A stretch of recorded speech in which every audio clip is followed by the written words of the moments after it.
Dunia perhabiban di Indonesia bertambah marak dengan hadirnya Habib Kribo. Sontak, banyak orang menyoroti sosok dan kiprahnya.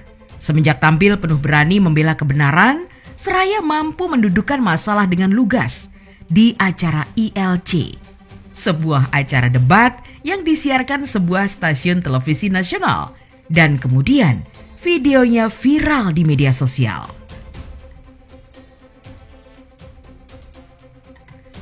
Dalam tayangan itu, dengan gamblang Habib Kribo membeberkan fenomena dan persoalan dunia Habib di Indonesia. Dia sendiri unik, seorang Habib tapi bukan ahli agama. Tidak mengaku-ngaku ahli agama pula. Dia Habib dan dia adalah orang biasa. Tak layak untuk dicium tangannya, apalagi kakinya. Pernyataan-pernyataan Habib Kribo mewakili kegelisahan dan akal sehat banyak orang yang mencintai Indonesia, hingga membuat lawan debatnya, Babe Haikal Hasan, terdiam. Siapakah Habib Kribo?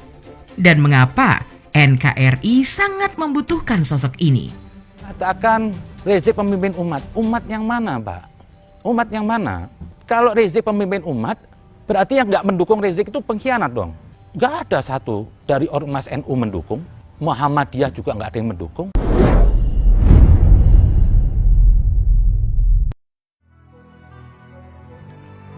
Habib yang bernama lengkap Zen Assegaf ini kabarnya berasal dari Solo.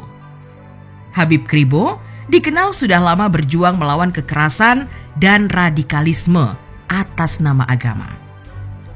Kemunculan Habib Kribo membawa angin segar bagi para pendukung Pancasila. Belakangan, namanya menjadi trending karena sikapnya yang bertentangan dengan Habib Bahar Smith.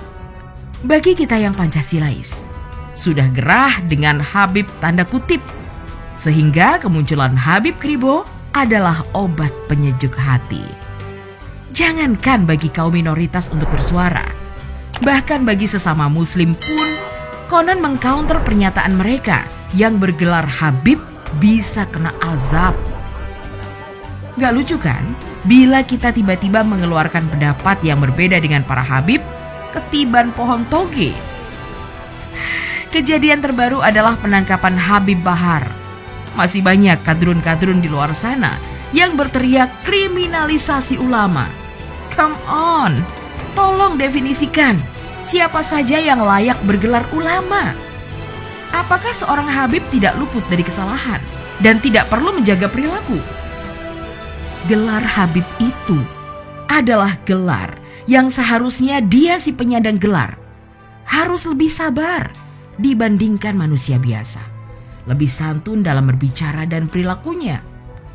Dengan adanya Habib Kribo, Habib Bahar kini mendapatkan lawan yang setara, apple to apple.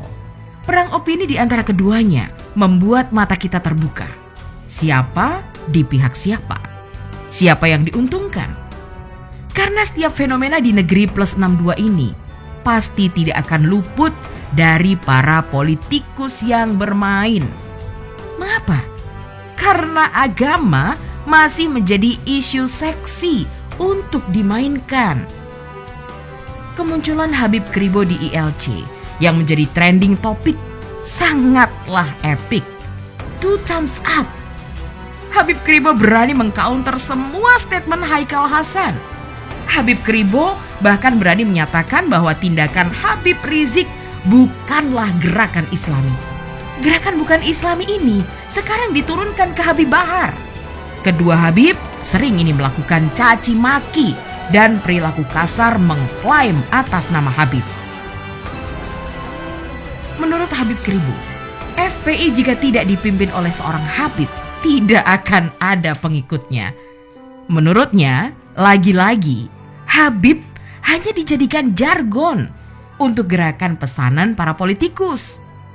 Seperti demo-demo yang ada di Indonesia ini, mengkaitkan politik dengan agama. Bahkan terkadang mengada-ada. Seperti pada kasus Ahok, belum lagi demo di Monas yang berjilid-jilid. yang masih dilanjutkan dengan reuni demo berjilid-jilid pula. Akhir kata, Haikal yang tidak bisa memungkiri semua statement dari Habib Kribo ini hanya bisa berkilah. Saya tidak sanggup bahasa Habib Zain yang kasar gini. Haikal memang sungguh aneh. Semut di seberang lautan tampak, gajah di pelupuk mata tak tampak. Habib Kribo kemudian memberikan contoh ceramah Habib Rizik di acara Maulud Nabi yang penuh caci maki. Bukankah ini yang disebut menghina Nabi? Demikian menurut Habib Kribo. Sebenarnya, dari sini kita bisa mengambil kesimpulan. Politik kita masih didominasi politisasi agama. Sebaiknya agama dan politik itu jangan dicampur aduk. Untuk pemegang kekuasaan pemerintahan, seharusnya orang yang kompeten di bidangnya. Tidak peduli apa agamanya, karena tujuannya memajukan Indonesia, bukan memajukan agama tertentu. Biarlah agama menjadi urusan kita dan dia yang di atas. Dari kejadian penangkapan Habib Bahar, kita melihat bermunculan beberapa partai yang menolak penangkapan. Sudah pasti PKS salah satunya. PKS yang konsisten oposisi dengan pemerintahan Jokowi, serta membela kasus radikalisme dan intoleransi. Dengan alasan-alasan yang tidak masuk nalar. Pembelaan yang membabi buta.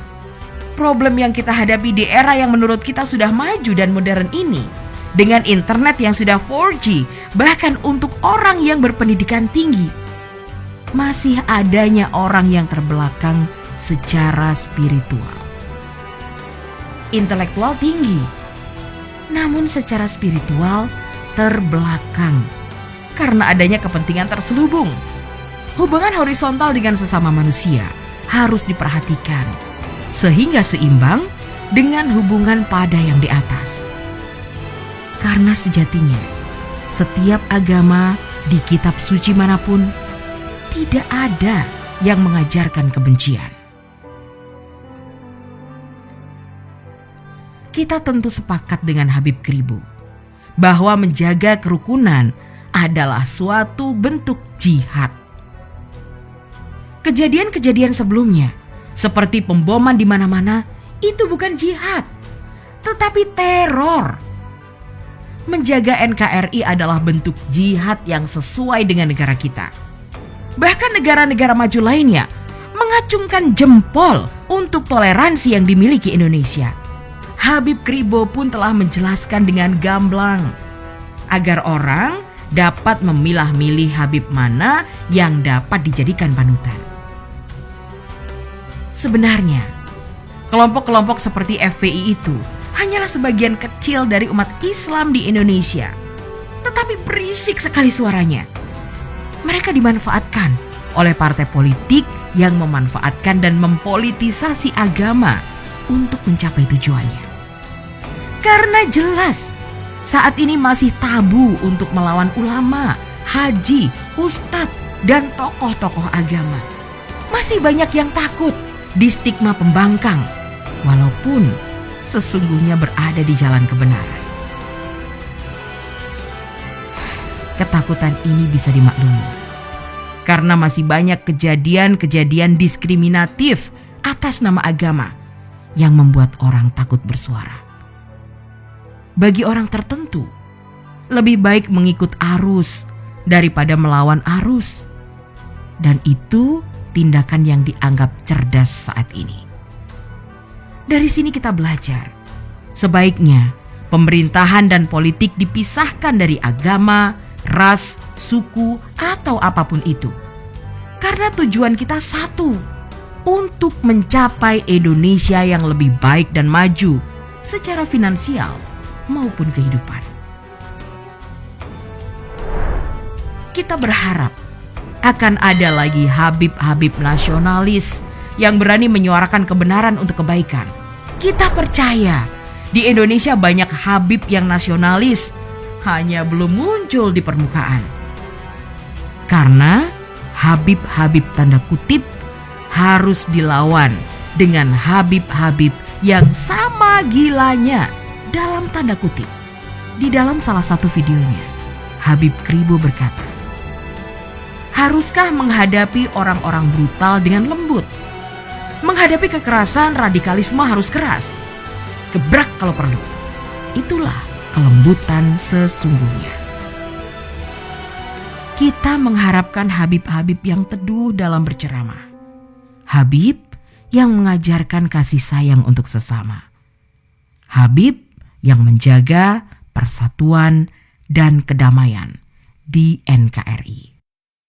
Hentikanlah, saudara. Jangan sampai nanti terus nama Habib ini hina, dicaci maki, Arab diontak-ontakan di Perang Yaman. Wajar. Jangan salahkan mereka, karena tingkah laku Anda tidak mencerminkan kebaikan.